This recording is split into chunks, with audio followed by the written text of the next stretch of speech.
Congress party के प्रवक्ता प्रेम कौशल ने शिमला में कहा कि चुनावों में जनता कांग्रेस का साथ देगी। उन्होंने कहा कि अनुराग ठाकुर 5वीं बार भाजपा से चुनाव लड़ने जा रहे हैं। जनता ने उनका 4 बार का रिकॉर्ड देखा है। अब जनता भी अनुराग ठाकुर से प्रश्न पूछ रही है। वह कभी भी हमीरपुर संसदीय लोकसभा की बात नहीं करते, कभी बात कर्नाटक, तेलंगाना, कभी अन्य राज्य की करते हैं। गाली देंगे राहुल गांधी को। वंदे भारत रेल ऊना से चलती है, जबकि ट्रैक पहले बना हुआ है। भाजपा की केंद्र सरकार कोई नया ट्रैक नहीं बना पाई। उन्होंने कहा कि अनुराग ठाकुर केंद्रीय मंत्री है तथा सत्यपाल रायजादा एक आम जनता है, लेकिन जीत आम जनता की होगी। अनुराग जी 5वां चुनाव लड़ रहे हैं और पिछले 4 चुनावों का जो उनका रिकॉर्ड है, आज उसको जनता जो है वो देख रही है और सवाल पूछ रही है अनुराग ठाकुर जी से। अनुराग ठाकुर जब भी हमीरपुर अपने लोकसभा क्षेत्र में आते हैं वो कभी भी अपने लोकसभा क्षेत्र से जुड़े मुद्दों पे बात नहीं करते हैं। हमीरपुर आएंगे, बात करेंगे कर्नाटक की, बात करेंगे तेलंगाना की, बात करेंगे अयोध्या की, गाली देंगे राहुल गांधी को, प्रियंका गांधी को, नेहरू परिवार को, कांग्रेस पार्टी को।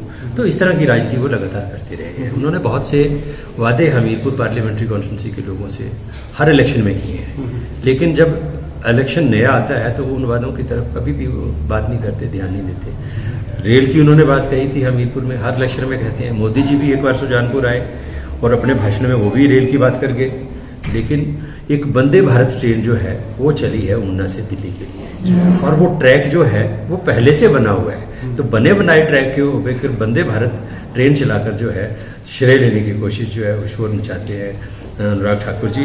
वास्तविकता ये है कि अनुराग ठाकुर जी एक high profile Bharatiya Janata party के नेता है और कार्यकर्ताओं से, जनता से हमेशा दूर रहते हैं। जब भी चुनाव आते हैं वोट मांगने के लिए हमीरपुर संसदीय क्षेत्र आते हैं। तो अब मैं समझता हूं कि जो 5वां चुनाव वो लड़ने जा रहे हैं, इसमें बहुत से सवाल हैं लोगों के उनसे, उन सवालों के उनके पास कोई जवाब है भी नहीं, दे भी नहीं पा रहे हैं, इसीलिए वो हमेशा यहाँ के इधर उधर की बात करते हैं। प्रेम कौशल जी, बात करें, प्रदेश अध्यक्ष डॉक्टर राजीव बिंदल ने कहा है कि जो कांग्रेस की अगर हम बात करें तो हमेशा गाली की बात करती है और जो कि भाजपा विकास की बात करती है, और ये केवल नरेंद्र मोदी और जो भाजपा को गाली देने का कार्य करी है। कहाँ तक बात है? देखिए, राजेंद्र बिंदल को मैं समझता हूँ हिमाचल की राजनीति में कुछ ज़्यादा गंभीरता से लिया नहीं जाता है। राजेंद्र बिंदल जी हमेशा ही वो एक प्रवक्ता की तरह काम कर रहे हैं। भारतीय जनता पार्टी के अध्यक्ष के तौर पे तो उनका काम नजर ही नहीं आ रहा। तो इसलिए मैं कहना चाहता हूँ बिंदल जी के बयानों को हम सीरियसली लेते नहीं है, और गाली गलौज की राजनीति कौन कर रहा है ये किसी से छुपा नहीं है।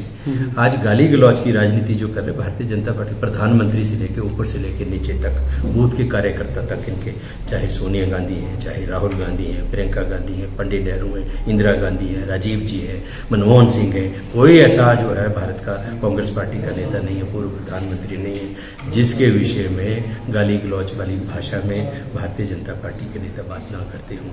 हमने हमेशा सभ्यता, शालीनता और मुद्दों की राजनीति कांग्रेस पार्टी ने की, और आज भी हम चुनौती दे रहे हैं भारतीय जनता पार्टी के नेताओं को कि आप हमारे मैनिफेस्टो में जो है वो आप कह रहे हैं कि ये मुस्लिम लीग की छाप है, इसमें आप हमारे खड़गे जी ने टाइम मांगा प्रधानमंत्री जी से कि आप मुझे समय दीजिए, हमारा जो मैनिफेस्टो है मैं उसको दिखाना चाहता हूँ, बताना चाहता हूँ, समझाना चाहता हूँ। तो भारतीय जनता पार्टी मुद्दों की राजनीति तो कर ही नहीं है। भारतीय जनता पार्टी तो राजनीति ही गाली गलौज की कर रही है। इसलिए बिंदल जी का जो ये कहना है कि कांग्रेस गाली गलौज की राजनीति कर रही है, सर्वथा झूठ है, बल्कि ये तो उल्टा चोर कोतवाल को प्रेम कौशल जी, जिस तरीके से हम देखते हैं सत्यपाल रायजादा को हमीरपुर संसदीय क्षेत्र से उतारा गया है। पिछली बार वो चुनाव हार चुके थे, उससे पहले विधायक थे।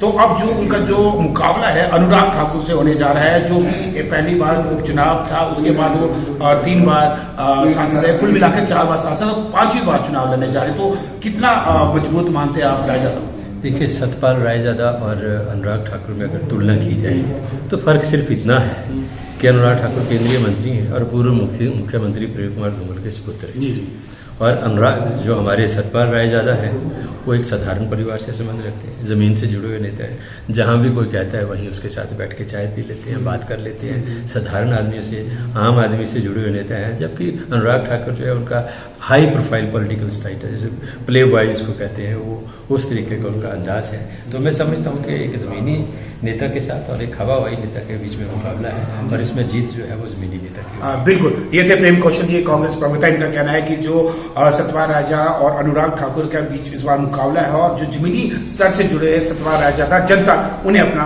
बहुमूल्य वोट देगी। जी सर, हमसे बातचीत करने के लिए आपका धन्यवाद।